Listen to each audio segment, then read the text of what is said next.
Do you mind if we vote on it? Could we put a committee together to pray about it? No. The challenge is to obey.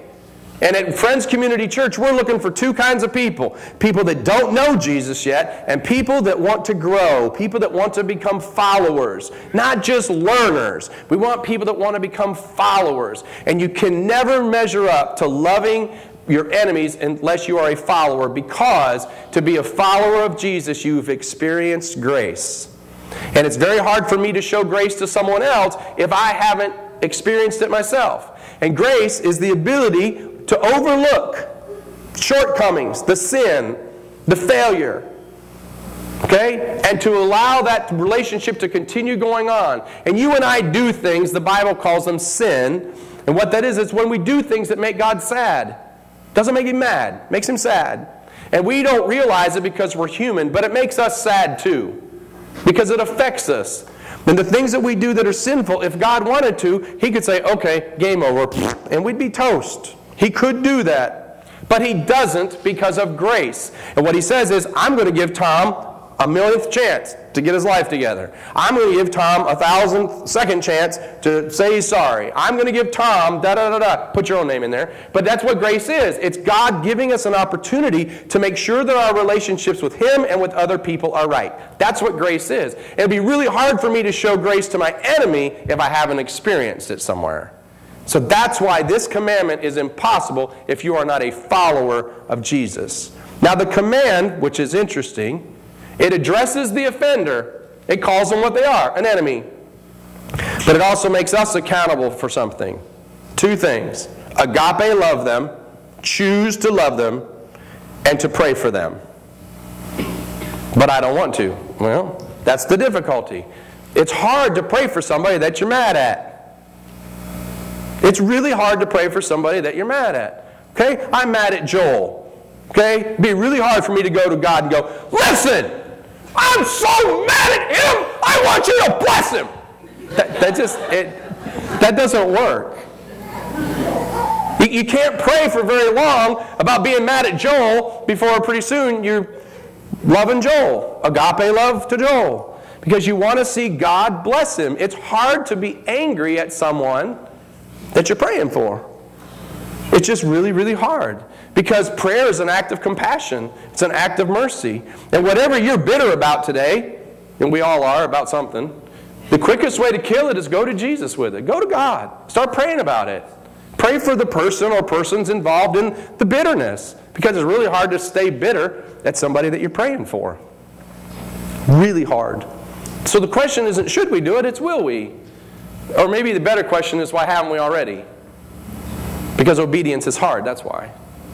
Because we want to hold on to our grudge. We want to hold on to our bitterness and our anger because I have power then. If Gino makes me mad 2 years from now, when he needs something from me, I still have this, dude. I still got this. You haven't paid me back for this yet. But if I let that go, then I have no recourse down the line. And so we hold on to our anger and our pain because it gives us the step up. That's why. But if I let it go, not only do I get set free, I set Gino free. So will you today? Because I don't know if you know this, but there's a list that you have. It has people's names on it, and you're on a few lists. The Bible says, love your enemies. And some of them that's in our neighborhood, and some of them it's at work, and some of them it's in our house. Love them and pray for them. Every now and then when you're the pastor, you have times where you tell stories about your family, and every now and then on the way home I hear, why'd you tell that story? And so today I asked permission to tell this story because I don't intend to embarrass my children every time. But this is what happened. My son Thomas this spring was behaving unusual at school, where he would want to stay home from school, or in the middle of the day he kept getting sick. And I kept asking him, are you trying to avoid going to a certain class, or is there a test you don't want to take, or did you not do your homework, or whatever it was? And no, I'm fine. And somewhere in the middle of the semester, he confided in me that there was one boy in particular and a group of about 4 or 5 other boys that were really causing him a lot of pain. They would pick on him, and physically they were hurting him, and it was just embarrassing to him, and it was humiliating because he was being bullied.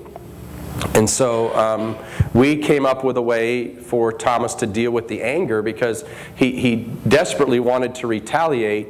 But if you know my son at all, one of his great qualities is Thomas is a very compassionate, gentle person. He just won't fight back. He just won't do that. He wants to, which we all do, but he just won't do it. And so in order for him to make it through the day, we came up with a couple things. One was, as he would walk into a classroom, we asked him to consciously hit the doorpost of the room and to sing some song that he liked. And I don't remember what song it was that he sang, but it was one of the songs we sing here. And so that was kind of his mental cue that he needed to be on guard and pay attention. And if people started bothering him, he would start to sing this song in his head. That was part of it. And that didn't work for very long. And so he was just feeling a lot of angst. And so Thomas takes karate on Mondays and Thursday nights, and part of karate is teaching you to handle your emotions, but also to understand that karate is not to hurt people, but it's to defend yourself. And so when he started to feel picked on, we asked him to write out the Karate Creed, to get a piece of paper and write out the creed, because the creed talks about those things, and it helped him get his emotions in check. And then I said to him one day on the way to school, I said, Thomas, I dare you to pray for those boys. And he said, what? I said, Bible says that you should not only love them, but that you should pray for them. And the deal was that he would come home every day and empty his pockets and show us how many times he had to write out the creed. And some days it was 3 times, and some days it was 1 time, and other days it was 4 or 5 times, and it was 1 day, and all these folded up notes started piling up on the desk. And we kept talking about, we didn't know what to do, and I sat down at the desk one day and I opened one of them up, and it's the Karate Creed, and those of you that are in karate, you can recite it and you know how it goes. And then at the bottom was, God bless so-and-so. And I thought, let's open the next one. Same thing, Karate Creed. God bless, different name. So just 5, 6, 7 of these things. And I thought, that took a lot of courage. But that's not really true. What it took was obedience. That's all. My dad loves me.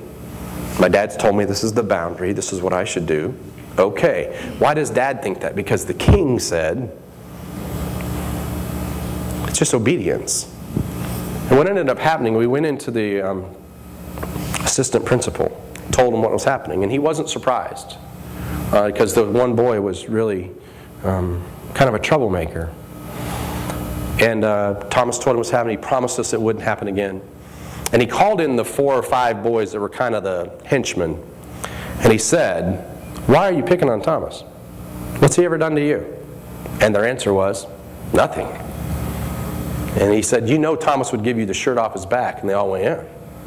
They said, well, you need to apologize. And what had happened was, the king of the whole thing had picked on them.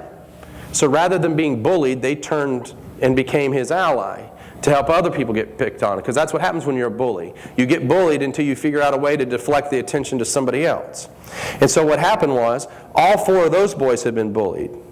And the kid who was the ringleader, he had been bullied at one time in his life. And so he just learned how to bully people. And what ended up happening is those other 4 boys came to Thomas. They all apologized, all 5 of them. But some of the boys came and said, thank you so much. Because what Thomas did, by beginning to pray for this guy and develop the courage, and God began to work in a situation, those 4 boys were allowed to be themselves again, because he wasn't allowed to pick on them either. Oh, well, Pastor Tom, why would I pray for my enemies? Because we're supposed to. Oh, they don't care. You don't know. You don't know where they're at in the food chain. And you don't know who has them under their thumb.